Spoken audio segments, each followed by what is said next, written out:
Hey everybody, Mark Rober here. Today we're going to take a fascinating journey into the world of hacking. Now I know what you're thinking. Hacking sounds like something out of a spy movie, right? But it's actually a lot closer to home than you might realize. Today we're diving into the world of hacking. Hacking isn't just about breaking into high-security government databases or stealing millions from banks. It's a broad term that covers a range of activities, from the benign to the malicious. It's like a digital game of cat and mouse, with hackers trying to break into software and security experts trying to stop them. This ongoing battle is happening every second of every day, all around the world. From our online bank accounts to the apps on our phones, software is everywhere. We rely on it for almost everything we do: shopping, communicating, working, and even managing our finances. And where there's software, there are hackers trying to find a way in. These hackers are constantly looking for vulnerabilities, weaknesses in the code that they can exploit to gain access to sensitive information. Think of it like this. Imagine your software is like a house. Just like you lock your doors and windows to keep burglars out, you need to secure your software to keep hackers out. Hackers are trying to find a way to break in and steal your valuables, which in this case is your personal data. This data can include anything from your social security number to your bank account details and even your personal photos and messages. They use different tools and tactics, kind of like a burglar's toolkit. These can range from simple password guessing to more sophisticated methods like phishing and malware, but don't worry, we're going to break down these tactics so you can protect yourself. Understanding how hackers operate is the first step in defending against them. We'll explore the most common methods hackers use, from brute force attacks to social engineering. Brute force attacks involve trying many passwords or passphrases with the hope of eventually guessing correctly. Social engineering, on the other hand, involves tricking people into giving away their personal information. And the best part? You don't need to be a tech whiz to understand this stuff. With a little bit of knowledge and some simple precautions, you can significantly reduce your risk of falling victim to a hacker. We'll keep it simple and easy to follow. We'll break down complex concepts into bite-sized pieces that anyone can understand, regardless of their technical background.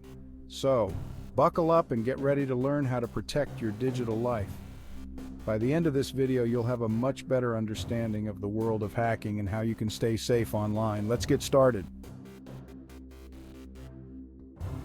First up, let's talk about brute force attacks. Imagine trying every single key on a giant keychain until you find the one that unlocks the door. That's brute force in a nutshell.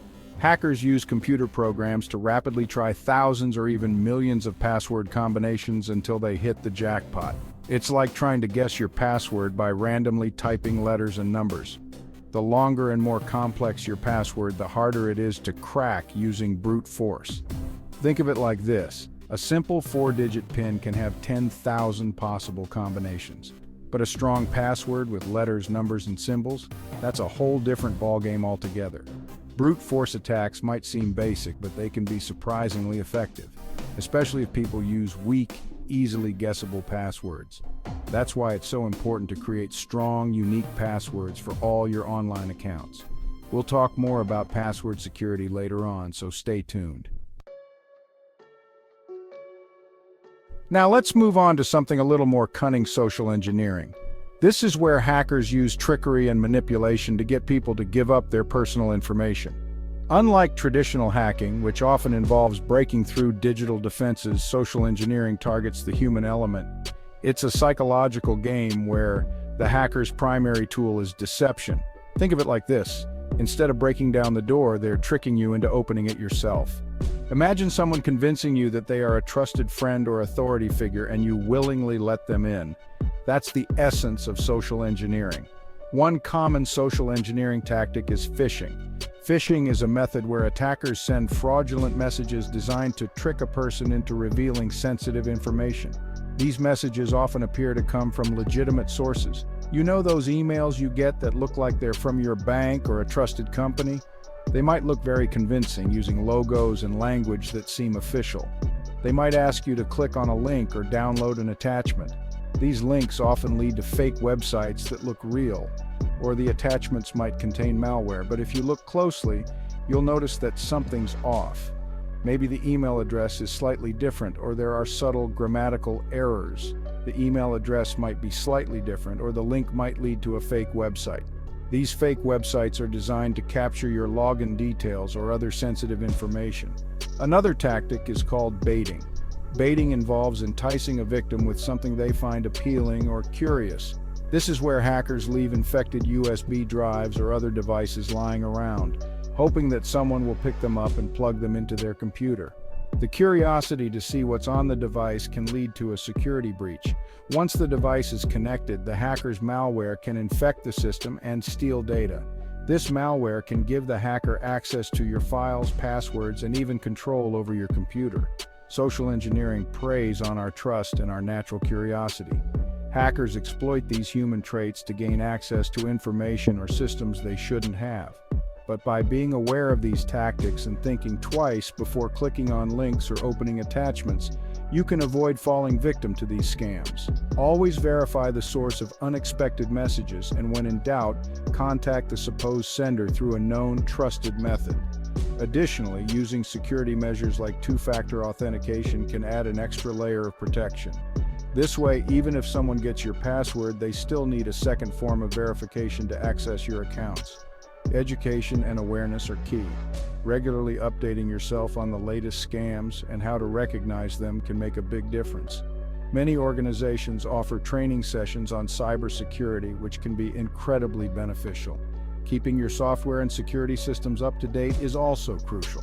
Many attacks exploit vulnerabilities in outdated software, so regular updates can help protect you. By staying informed and cautious, you can navigate the digital world more safely. Remember, in the art of deception, knowledge and vigilance are your best defenses. Imagine a castle wall standing tall and proud, a symbol of strength and security. But upon closer inspection, you notice a tiny crack in it. That crack might seem insignificant, almost invisible to the untrained eye, but it's all an attacker needs to exploit the defenses. Over time, that small crack can grow, spreading through the wall, weakening the entire structure. Software vulnerabilities are like those cracks. They may start small, but if left unchecked, they can lead to catastrophic failures. They're flaws or weaknesses in the code, often hidden deep within the lines of programming. Hackers can exploit these vulnerabilities to gain unauthorized access to a system, bypassing all the security measures in place. These vulnerabilities can arise from various factors like coding errors, design flaws, or outdated software. Sometimes even the most experienced developers can overlook these issues. Hackers are constantly on the lookout for these weaknesses, scanning through code, looking for any opportunity to break in, and they often share their discoveries with each other online in forums and chat rooms, creating a network of knowledge that can be used to exploit systems worldwide. Once a vulnerability is discovered, it becomes a race against time. Hackers can exploit it to gain access to sensitive data, install malware, or even take control of the entire system. The consequences can be devastating. Imagine a hacker taking control of your entire system, accessing all your data, and using it for malicious purposes. It's like finding a secret passageway into the castle that bypasses all the guards and defenses, allowing the attacker to move freely and cause havoc. The guards and defenses are there to protect, but they are rendered useless if the attacker finds a way around them. That's why it's crucial to keep your software up to date. Regular updates are essential in maintaining the security of your system. Software updates often include security patches that address known vulnerabilities, fixing the cracks before they can be exploited. These patches make it much harder for hackers to exploit the vulnerabilities, frustrating their efforts and keeping your system secure. Think of it like reinforcing the castle walls, adding extra layers of protection, and ensuring that any cracks or weaknesses are promptly repaired. By fixing these cracks and weaknesses, you strengthen the overall structure, making it more resilient against attacks. In the digital world, this means regularly updating your software, staying informed about potential threats, and taking proactive measures to protect your system. Just as a well-maintained castle stands strong against invaders, a well-secured system can withstand the relentless efforts of hackers.